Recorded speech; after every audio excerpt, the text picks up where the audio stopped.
Gloria a Dios. Pueden sentarse, amados. Preparemos nuestros corazones y vayamos a Hebreos, al capítulo 2. Siempre que hablamos del nacimiento de Jesús, tomamos Lucas capítulo 2, porque en Lucas, el doctor Lucas narra su nacimiento y todo el escenario, cómo la Virgen María dio a luz, cómo el Señor nació en un pesebre, cómo vinieron los ángeles y le adoraron. Pero en esta tarde yo quisiera abordar el nacimiento viendo al Jesús humano, viendo a Jesús desde la óptica del escritor de Hebreos. En la carta de los Hebreos uno encuentra una gran riqueza, porque vemos a Jesús así como lo presentaron en el drama, y vieron que como en la cruz del Calvario el Señor venció la muerte, y con la resucitación de Jesús Él nos dio vida al resucitar. Pero veamos al Jesús humano. ¿Cómo sería Jesús? ¿Sufrió Jesús? ¿Sería que Jesús sufrió algún tipo de bullying cuando estaba creciendo? Recuerden cuando Él visitó en su comunidad, que tuvo que salir corriendo porque le querían tirar ahí, lo querían matar antes de ir a la cruz. Tenían malas intenciones. ¿Cómo ver a Jesús? Un Jesús humano. El Jesús humano, un Jesús que fue 100% hombre y 100% divino. Dios con nosotros, Emmanuel, Dios con nosotros. ¿Por qué tuvo que hacerse hombre? ¿Por qué entrar en el estuche de un ser humano? Definitivamente que en Hebreos capítulo 2 encontramos que era necesario para Él poder entender, para Él poder ponerse en nuestros zapatos. Y en el momento en que tú estés pasando por diferentes pruebas o tentaciones, saber que también Jesús fue probado y también Jesús fue tentado. De manera que dice en Hebreos capítulo 2, el versículo 14, dice: así que por cuanto los hijos participaron de carne y sangre, Él también participó de lo mismo. Eso es grande, amados. Eso es algo demasiado grande que puede en esta mañana, en esta tarde, uno sentirse compungido en el espíritu. Como dice Juan capítulo 3, que de tal manera amó Dios al mundo que lo entregó todo, dio a su Hijo por ti y por mí. Pero aquí dice que para Él participar de carne y sangre, y Él también, Él participó a sí mismo. Jesús se cansaba, como tú y yo nos cansamos. A Jesús le daba hambre, como a ti y a mí nos da hambre. Y a Jesús le dio hambre, y ustedes pueden buscarlo en Mateo capítulo 4, que antes de Él asumir la responsabilidad del ministerio, Él tomó 40 días de ayuno. Y ayunando, dice la Escritura, que Él fue tentado porque a Él le dio hambre. Deseos. Es normal que es normal que a un ser humano le dé hambre. Y más, hermanos, que a Él le dio hambre. Pueden ir conmigo a Mateo 4, versículo del 1 al 3. Y si quiere, tómelo del 1 al 4 para que vea la respuesta de Jesús. Entonces Jesús fue llevado por el Espíritu al desierto para ser tentado por el diablo. Y después de haber ayunado 40 días y 40 noches tuvo hambre. ¿Tuvo hambre? Una necesidad, hermano, normal de un ser humano.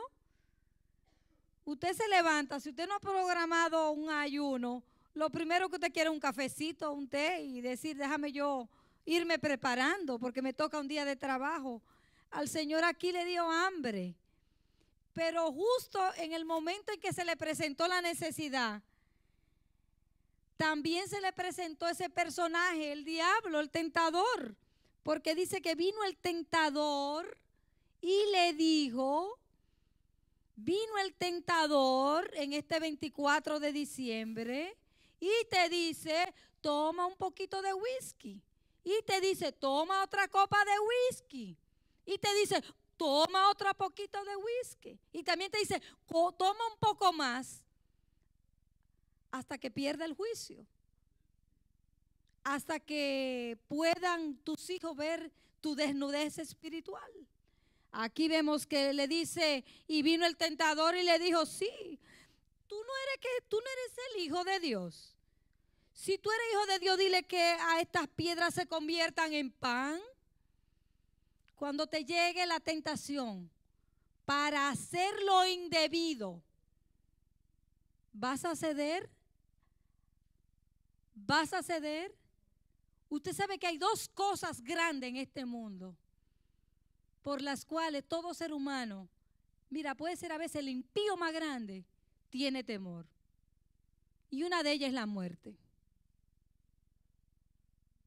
Tiene temor la gente por la muerte. La muerte pone a uno como que uno no quisiera que le estén hablando de muerte y mucho menos en un día de fiesta y de Navidad.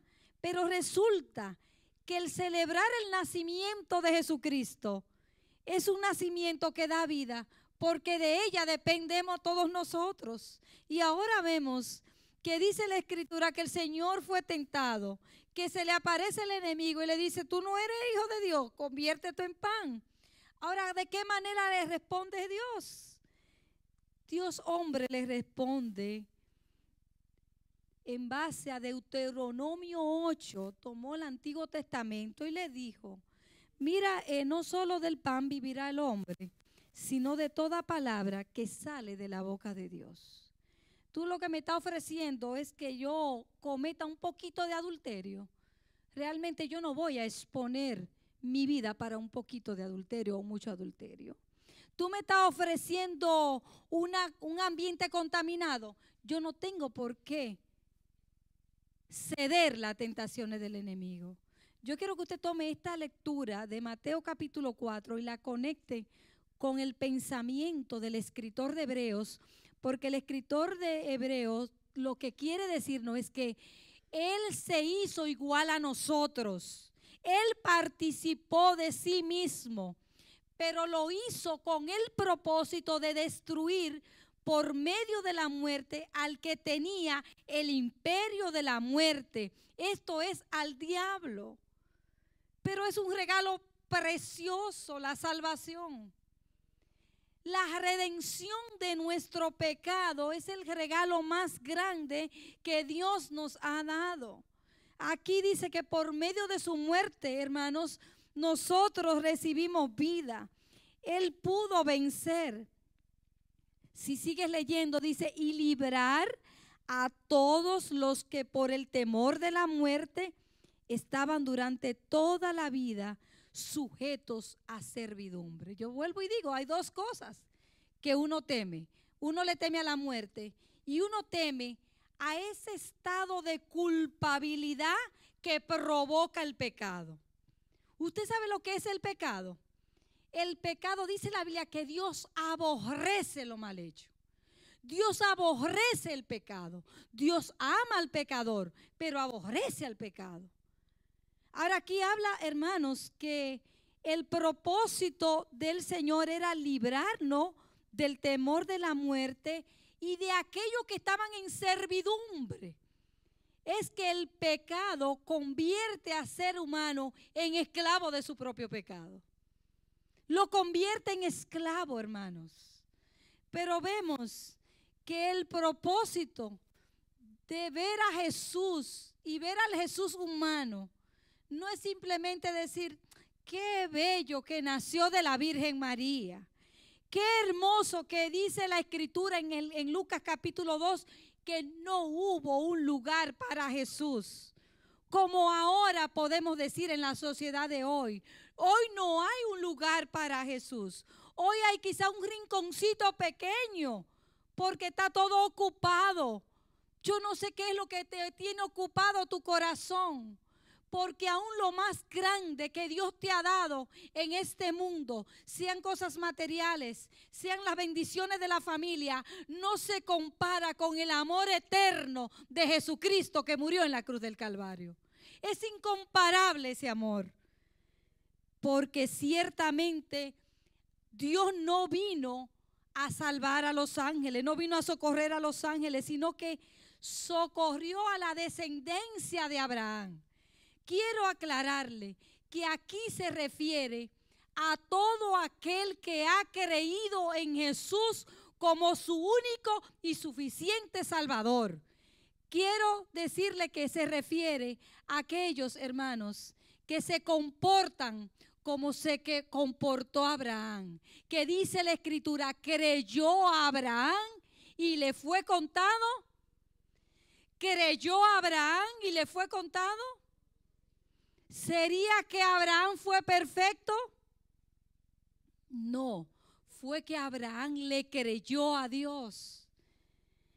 El mensaje de hoy es que sí, Jesús se hizo hombre para destruir el imperio de la muerte. Jesús se hizo hombre no para salvar a los ángeles, sino porque, hermano, todavía la sangre de Jesucristo puede limpiar a aquella persona que están aquí en este día, que se sienten que el odio, el pecado, hermano, lo que hay en el mundo, todo ese ambiente de tragedia, Jesús está dispuesto porque su sangre, dice la Escritura, que nos limpia de todo pecado. Yo no sé cuál es tu problema, pero en el día de hoy Él te pide que venga a sus pies, que tú declares, que confiese con tus labios que Jesús es el Señor, que tenga claridad de cómo tú vas a mirar la humanidad de Jesús. Se hizo igual a ti, destruyó la muerte, no vino a salvar a los ángeles, sino que vino a salvarte a ti y a salvarme a mí. Por lo cual debía ser en todo semejante a sus hermanos. ¿Ustedes saben lo que es semejante a sus hermanos? Significa que cuando el Señor les decía a sus discípulos, crucemos al otro lado, era porque humanamente ya Jesús estaba cansado de haber alimentado una multitud, de haber sanado a un grupo de personas. Él necesitaba un espacio aparte con su grupo. Pero tú entiendes la humanidad de Jesús a la luz de esta Escritura. Es una humanidad para darnos vida. Es una forma de ver a Jesús que vino al mundo. Imagínense a Jesús cuando se le escondió a sus padres. Cuando los padres lo andaban buscando desesperado. Cuando lo encuentran y él le dice, en los negocios de mi padre me conviene estar. Porque ellos todavía no entendían el propósito divino. Pero tú puedes tener claridad de quién es Jesús en tu vida. ¿Tú crees que no merece un aplauso grande de reconocer que el Padre envió a su Hijo a morir por nosotros y que Jesús se hizo hombre igual que tú y que yo? Ese aplauso está flojo, hermano.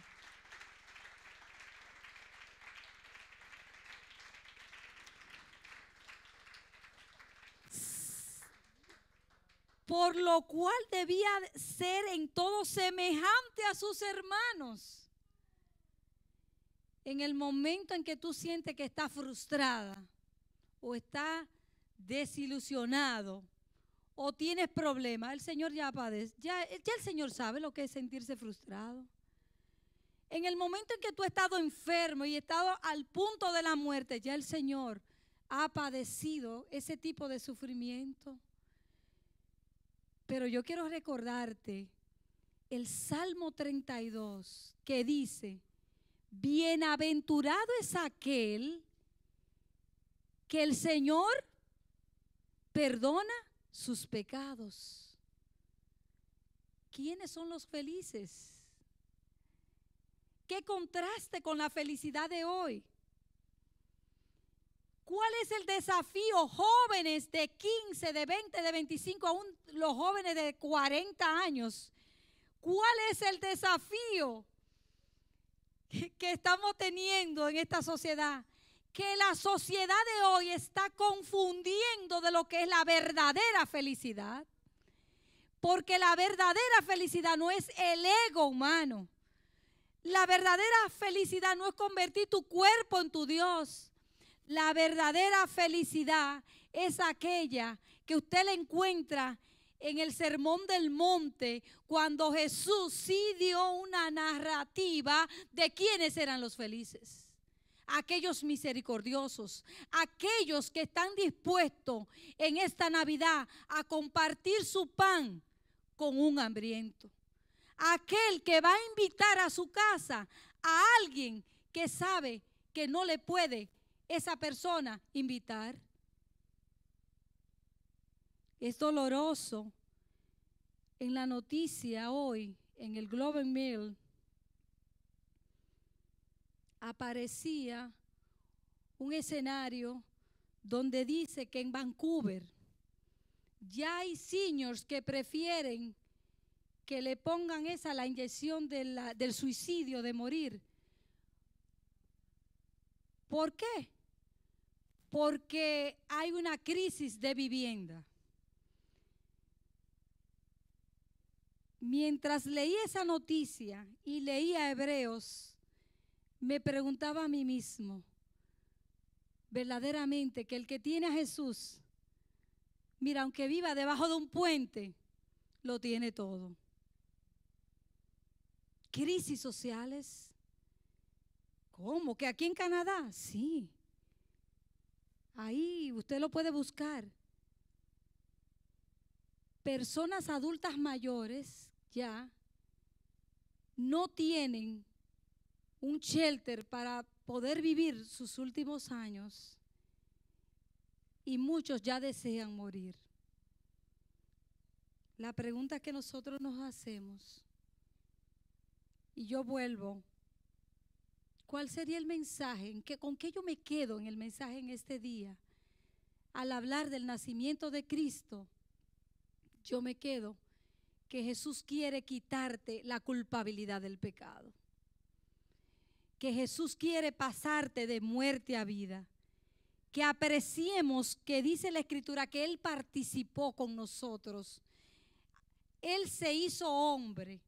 Y dice Juan capítulo 1 que el verbo era Dios.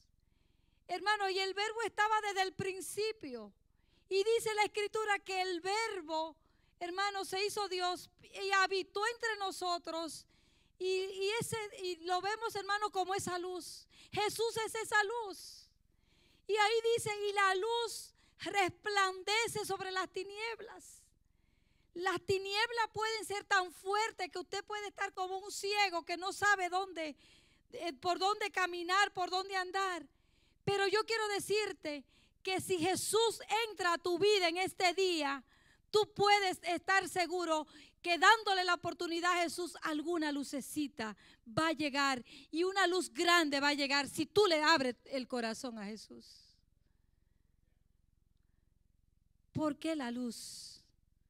Cuando la Biblia dice que aún el sol sale para bueno y para malo. ¿A quiénes Dios le ha dado la luz? La luz del mundo. ¿Y por qué entonces algunos rechazan la luz del mundo?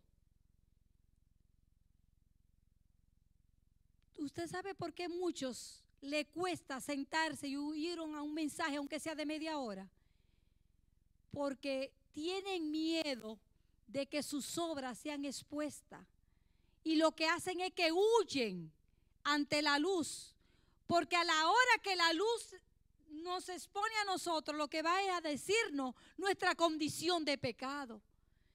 Pero en el Señor, hermano, el Señor nos está diciendo en este día, Jesús, ese Jesús humano, ese Jesús que lloró, Jesús, hermano, que lo entregó todo por nosotros.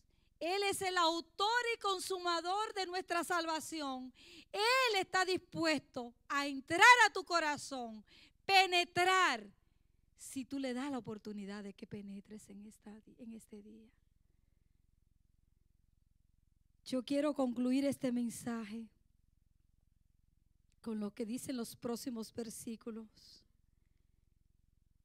Se hizo semejante a sus hermanos, a nosotros, para venir a ser misericordioso y fiel sumo sacerdote en lo que a Dios se refiere, para expiar los pecados del pueblo. Esa era la misión del Señor. ¿Cuál es la misión del Señor? Redimirnos a nosotros de nuestros pecados. Pues en cuanto a Él mismo padeció, siendo tentado, es poderoso para socorrer a los que son tentados. A mí me llamó tanto la atención, no sé cuántas veces he leído a Hebreos capítulo 2, pero el nacimiento de Jesús me llama la atención, que puedo ver que ese niño Jesús que nació en un pesebre, que lo lactó su madre, que recibió la leche materna de su madre, que corrió como corrieron los niños, que jugó como un niño cualquiera juega, que quizás fue carpetoso como cualquier muchacho es carpetoso. Hermano, ese niño se convirtió en un hombre y ese hombre es Dios y es Dios con nosotros, 100% humano, 100% Dios.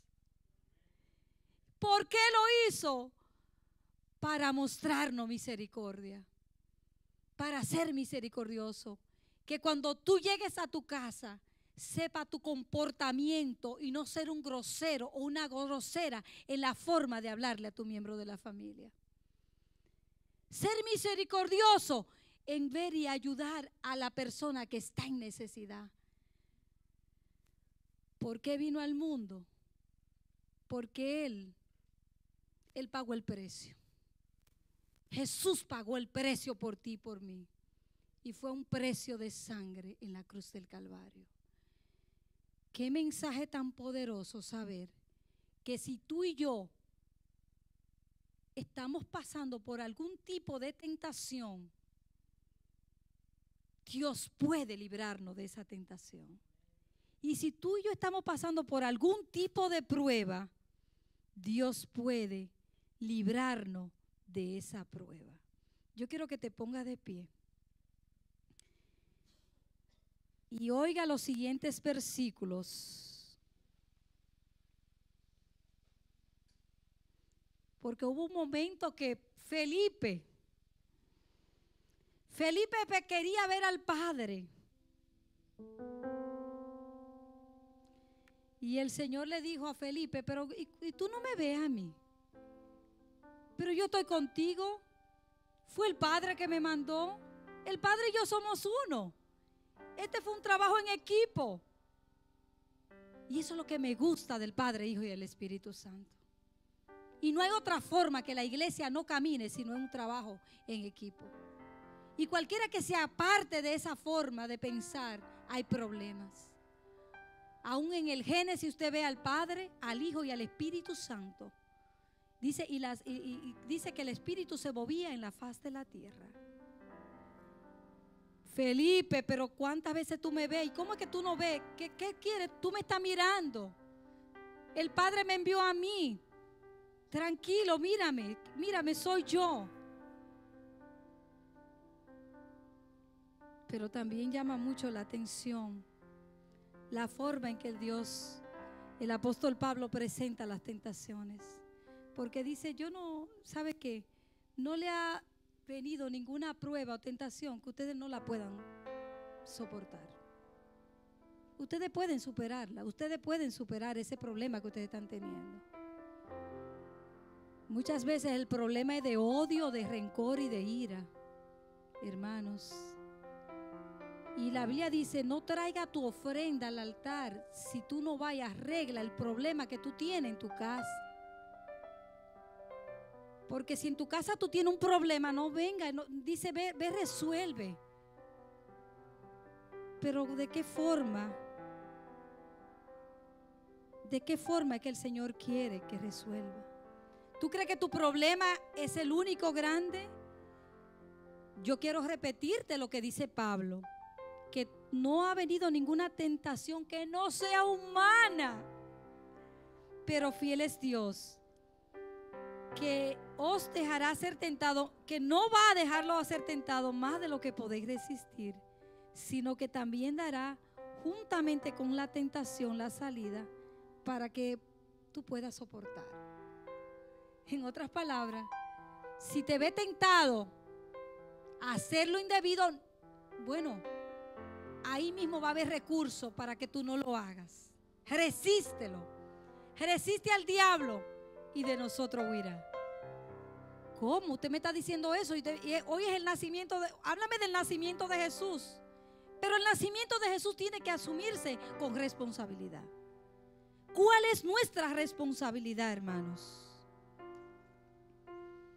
Tiene que haber cierta responsabilidad de parte nuestra de entender que nosotros, Dios nos ha dado el mensaje de la reconciliación. En Jesucristo, tú y yo somos personas que estamos para reconciliar. Y dice la Escritura que tú y yo somos embajadores aquí en la tierra. En conclusión, el mensaje es que Dios baja al mundo para padecer, para que en el momento en que te toque a ti padecer, tú sepas cómo superar ese momento. Aún para el momento que tú tengas que partir de este mundo, Él saberá los recursos que te ayudará. Dios baja al mundo porque Él llora. Él ha llorado así como tú lloras. Él se ha sentido impotente así como tú te has sentido impotente, pero Él puede ayudarte. Si tú tienes un espíritu de incredulidad y tú has venido aquí porque alguien te forzó a venir en este día, te voy a decir, no seas como Tomás. Porque Tomás, después que tocó al maestro y que lo vio y que palpó, dijo, ay, Señor mío y Dios mío, dice en Juan 20. Señor mío y Dios mío. Es que va a llegar un momento que tú vas a tener que arrodillarte y bajar tu orgullo y decir, Señor mío y Dios mío. Y es mejor que lo haga ahora y no en un momento donde ya no puedas hacerlo. Si tienes espíritu de incredulidad, hoy es el día. Porque el Señor le dijo, Tomás, deja esa incredulidad. ¿Qué más espera? ¿Cuánto cuesta sentarse una hora y escuchar la palabra de Dios? Lo que te va a dar vida, lo que te va a dar energía, lo que te va a dar la fuerza para combatir aún, hermano, situaciones que son normales de un ser humano. Pero cuesta. Como cuesta decirle a los niños, tienes que comerte esa zanahoria, ese poco de zanahoria. Tienes que comértela. Mientras a un padre le dice, no, deja que haga lo que coma lo que quiera o toda la basura. No, no vas a comer toda la basura. Mientras esté en esta casa te tienes que comer la zanahoria, porque de una manera u otra es creada por Dios. De alguna manera algo va a hacer en tu cuerpo. Pero dime dónde, dime con qué mensaje te vas a ir. Si eres un incrédulo, deja la incredulidad. Deja la incredulidad. Segunda de Corintios 5:19, léalo. Yo sé que algunos ya se quieren ir, Pero yo quiero que usted vaya conmigo a 2 de Corintios 5:19. Y yo quiero que entre todos la leamos. Si usted no tiene Biblia, busque a alguien que tenga la palabra. 2 de Corintios 5:19. Tú y yo estamos aquí como reparadores de portillo. Tú y yo estamos aquí para ser constructores de nuevas relaciones. Y todos juntos podemos decir en voz alta que Dios estaba en Cristo reconciliando consigo al mundo, no tomándole en cuenta a los hombres sus pecados, y nos encargó a nosotros la palabra de la reconciliación. Usted puede leerlo de nuevo. Ahora, cuando usted lo va a leer conmigo, a esa persona que usted está teniendo algún problema, usted va a tener que asumir la misma actitud de Cristo a partir de ahora. Podemos leerlo, pero mírelo y fíjese que usted es alguien escogido por Dios para hacer un trabajo. Vamos a leerlo de nuevo. Que Dios estaba en Cristo reconciliando consigo al mundo, no tomando en cuenta a los hombres sus pecados, y nos encargó a nosotros la palabra de la reconciliación. La pregunta que yo te hago: la persona que te ha ofendido, ¿tú crees que tú no le puedes tomar en cuenta esa falta que ha tenido contra ti? Yo quisiera que alguien, que vinieran los músicos y tuviésemos un cántico. Mira, yo no creo mucho en los ambientes religiosos, yo creo en la relación con Dios. Yo creo que en este día Dios quiere romper cadenas. Yo creo que en este día Dios quiere que nosotros tengamos, con el nacimiento de Cristo, una actitud de reparar las consecuencias del pecado, por cuanto todos hemos fallado, todos hemos pecado. Seamos honestos, reconozcamos la historicidad de Jesús. No me venga a hablar de que fue un líder glorioso y que él es un ejemplo. Pero ¿y tú y yo? ¿Tú crees que tú y yo no podemos tomar en cuenta la falta que nos están haciendo, o alguien que nos ha ofendido, o algo que tú estás haciendo indebido, y dejar que el Espíritu Santo reconcilie tu vida? El altar está abierto. Si alguien necesita la oración, puede hacerlo. En lo que tengamos un cántico, yo sé que viene el cántico de Navidad, pero necesitamos hacer un llamado hacia la reconciliación. Hoy tú estás en vida, hoy tú puedes respirar.